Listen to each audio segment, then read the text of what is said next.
Guys দাঁড়াও শোনো, তোমাদের জন্য একটা গুড নিউজ আছে। তোমরা গেস করো সেই গুড নিউজটা কি হতে পারে।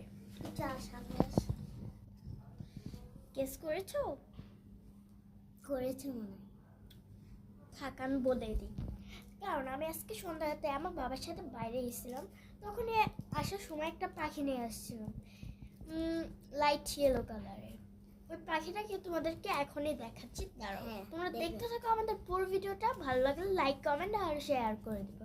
কমেন্টটা ভাইরাল করে দিবে। হ্যাঁ ওকে, দেখাচ্ছি আমার পাখি, দাঁড়াও গাইস দেখো, এই তো আমাদের নিউ পাখি। দাঁড়াও দেখাচ্ছি, আপনারা তো দেখে দেখো এটা একটু ইয়েলো। গাইস তোমরা তো দেখলেই আমাদের নিউ পাখিটা। ভালো লাগলে একটা লাইক কমেন্ট শেয়ার করে দিবে আর ভিডিওটা ভাইরাল করে দিবেন। বাই বাই, পরে আরো ভিডিও দেখতে পাবা।